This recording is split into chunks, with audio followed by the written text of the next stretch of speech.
تو اس لیے یہ کوئی معیارات نہیں ہے۔ آپ کہہ سکتے ہیں کہ سیدنا صدیق نے جس طرح کی اپنے لیے چیزیں پسند فرمائیں، بعض معاملات میں سیدنا عمر کے ہاں آپ کو اس سے مختلف چیزیں نظر آئیں گی، اور سیدنا عثمان کے ہاں بھی۔ تو اس کو معیار بنا کر یہ دیکھا جائے گا۔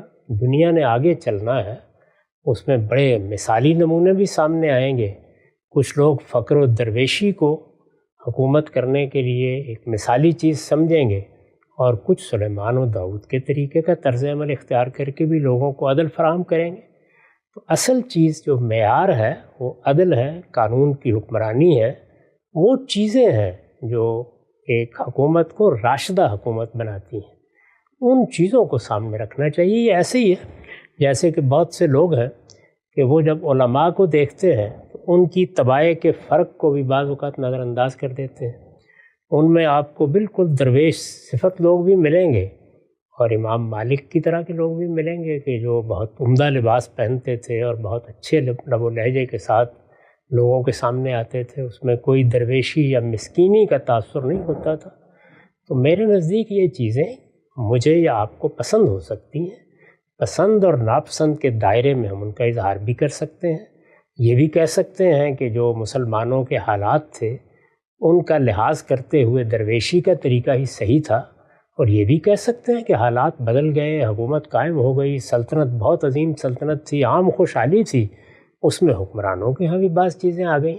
دیکھنا یہ چاہیے کہ انہوں نے بیت المال کے ساتھ کیا معاملہ کیا، لوگوں کو انصاف دیا، قانون کی حکمرانی قائم کی۔ یہ کوئی بھی نہیں کہتا کہ سیدنا صدیق اور سیدنا فاروق اور سیدنا عثمان ایک ہی درجے میں تھے۔ سب کے رہن سہن میں، سب کے معاملات کرنے میں، سب کے چیزوں کو دیکھنے میں، سب کے تقرر کرنے میں، سب کے اجتہادات میں بہت فرق نظر آئے گا۔ تو کسی ایک چیز کو مثال بنا کر آپ دوسروں پر تان نہیں کر سکتے، بلکہ اس تنوع کو قبول کرنا چاہیے کہ حکمرانوں کے ہاں یہ ساری چیزیں نمایاں ہو سکتی ہیں، علماء کے ہاں بھی ہو سکتی ہیں، قوم کے رہنماؤں کے ہاں بھی ہو سکتی ہیں۔ بنیادی حقائق کو دیکھنا چاہیے جو قرآن نے بیان کر دیے ہیں۔ تو وہ بنیادی چیزیں جو قرآن نے بیان کی ہیں، میں نے ان کو اپنی کتاب میزان میں قانون سیاست کے زیر عنوان واضح کیا ہے۔ اس میں اصل ذمہ داری کیا ہے؟ عدل قائم کرنا، اور تمام فیصلے میرٹ کی بنیاد پر، استحقاق کی بنیاد پر کیے جائیں۔ اور جو دینی ذمہ داریاں ہیں وہ بھی قرآن نے بیان کر دی ہیں، یعنی معروف کی تلقین کی جائے، منکر سے لوگوں کو روکا جائے، نماز کا اہتمام ہو، زکوٰۃ پر نظم چلایا جائے۔ اس میں کوئی تغیر آیا، کوئی تبدیلی آئی تو بتائیے۔ اسی طریقے سے نظام چل رہا تھا۔ باقی یہ کہ اگر حکمرانوں کے رہن سہن میں کچھ تبدیلی آئی یا تغیر آیا تو اس کو طبائع پر، حالات پر محمول کرنا چاہیے، اور اس میں لوگوں کے اذواق بھی مختلف ہو سکتے ہیں۔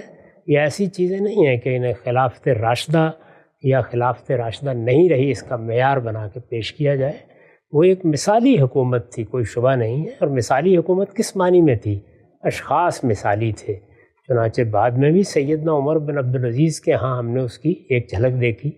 ایسے بادشاہ بھی بعد میں ہوئے ہیں جن میں درویشی کی خوبو تھی، تاہم یہ کوئی معیار نہیں ہے۔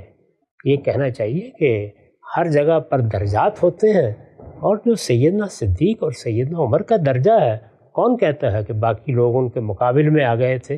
وہ تو ایک خواب ہی ہے جو دیکھا جا سکتا ہے۔